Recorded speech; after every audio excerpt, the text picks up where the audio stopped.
it seem that they can control it, as to they have to reorganize it so that it can be set up for power relationships. Now, how do you do that? First thing you got to do is you got to make these splits. Because if you're going to talk about power, where power means power over other, then you got to have an other to have power over. So much of their thinking is about separating into what becomes self and what becomes other. And we will look at that, and we call that the dichotomies. Okay, that's the process of splitting. It says no cosmic view, because a cosmic view interrelates everything. Their concept has to be based on separation. It must be separation. Now remember what we said, that they are disconnected.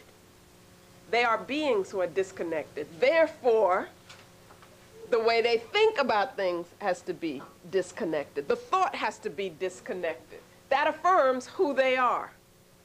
You see how it works? You just keep using that. If you use those principles and remember them, then you'll be able to explain things. Okay? So that the utamawazo is the cognitive aspect of the asili. That is, has to do with thought, with how one comes to know.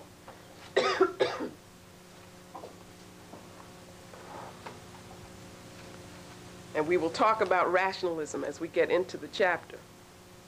The utamaroho, the energy source, is that's affective.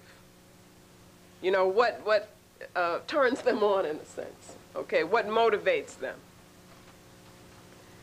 And that comes from the tension that is established between them and the universe, between them and everything else, between them and themselves.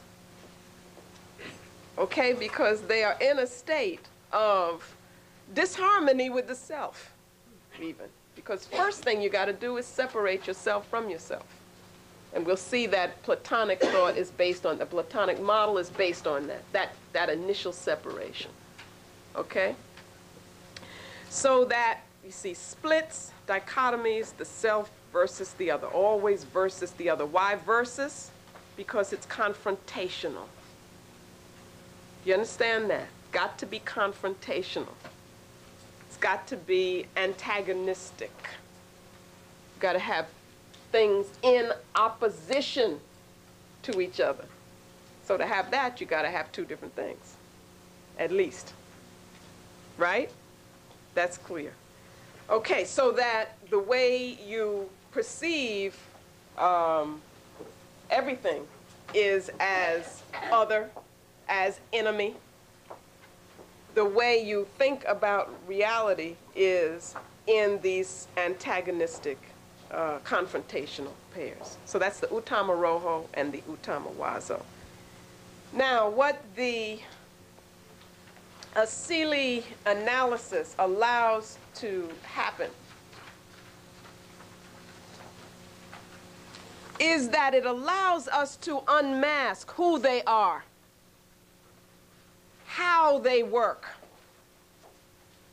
and how they, the European, or it, European culture, affects us. That's what the asili concept and analysis allows us to do. It allows us to see consistency and pattern. It tells us the logic of the culture. You see, the important thing is to know the right questions to ask.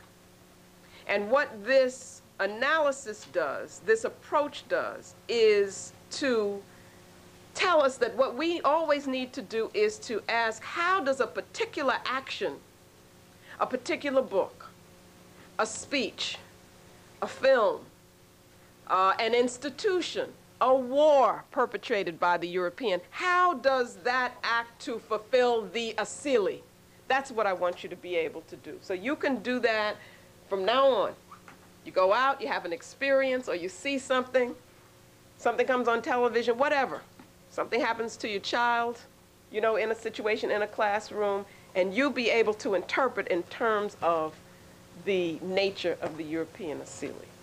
Okay? Seeking power, the need to control because of what it lacks. So that the asili approach in this way becomes a grounding presence. It's a centering concept and always brings us back to the reality of who the European is and what the culture is about. That's important. That has to be a grounding reality for us so that we don't get distracted and confused by the way in which things are always presented to us through the rhetoric. Always say, but who is that? You know, and what's their nature? Ah, I know what's going on here. Always say, but who is that? You know, and what's their nature? Ah, I know what's going on here. Always say, but who is that? You know, and what's their nature?